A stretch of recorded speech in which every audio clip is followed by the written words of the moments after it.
राधे राधे। आइए सुनते हैं पुत्रदा एकादशी व्रत कथा। पुत्रदा एकादशी पौष मास के दिसंबर जनवरी के शुक्ल पक्ष में आती है। इसका महात्म्य भगवान श्री कृष्ण और महाराज युधिष्ठिर के संवाद में वर्णित है।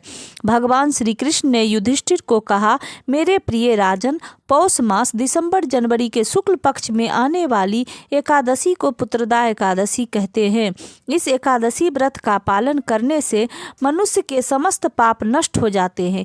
इस एकादशी व्रत का पालन करने से मनुष्य विद्वान तथा विख्यात बन जाता है। अब कृपया इस शुभ एकादशी व्रत की महिमा सुनो। राजा सुकेतु मन एक भद्रावती नामक राज्य पर शासन करता था। उसकी रानी का नाम शैव्य था। संतान सुख के अभाव में राजा और रानी दोनों अत्यंत दुखी रहते थे। अधिकतर समय अपना शोक दूर करने के लिए दोनों धार्मिक कार्यों में रत रहते थे। उसके पितरगण भी अत्यंत चिंतित थे, क्योंकि राजा सुकेतु मन के पश्चात कोई भी उन्हें पिंडदान नहीं करने वाला था। अपने पितरगणों के दुख को समझते हुए राजा और भी अधिक व्यथित हो गया। उसे अपने मित्र शुभचिंतकों अथवा मंत्रियों के संग में कुछ भी आनंद का अनुभव नहीं होता था। निराशापूर्वक वह ऐसा मानने लगा कि एक पुत्र के अभाव में उसका मनुष्य जीवन व्यर्थ है।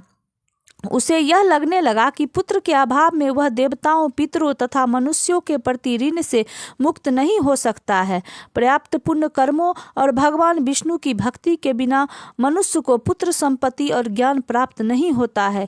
इस निष्कर्ष के साथ उदास हो राजा अपने घोड़े पर सवार किसी गुप्त स्थान पर वन की ओर चल दिया। राजा सुकेतुमन वन में प्रवेश किया, जहां अनेक प्रकार के पशु और पक्षी निवास करते थे।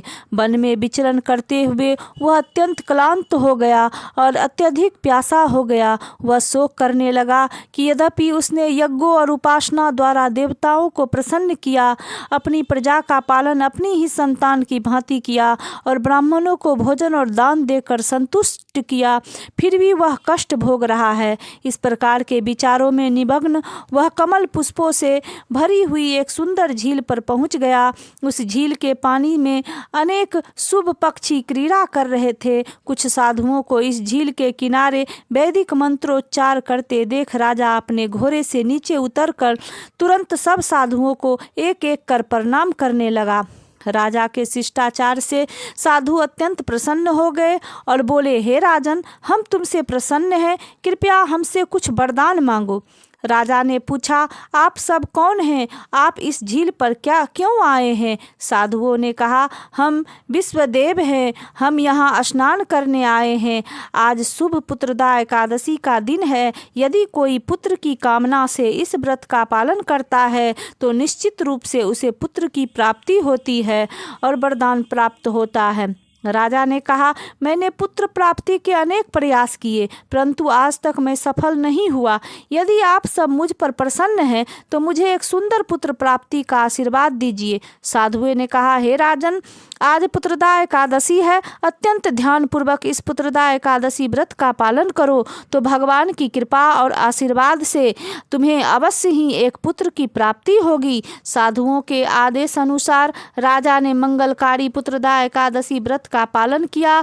अगले दिन उसने व्रत का पारण किया और बारंबार साधुओं को प्रणाम कर वह अपने राजमहल को लौट गया। कुछ समय पश्चात रानी शैव्य गर्भवती हो गई। व्रत के पालन द्वारा राजा सुकेतु मन को एक पुण्यवान और तेजस्वी पुत्र प्राप्त हुआ।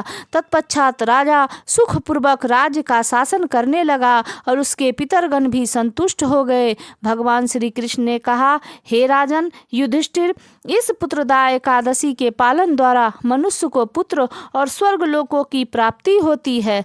अगर यह वीडियो आपको अच्छी लगी हो तो प्लीज़ इसे लाइक, शेयर और सब्सक्राइब जरूर करें। राधे राधे।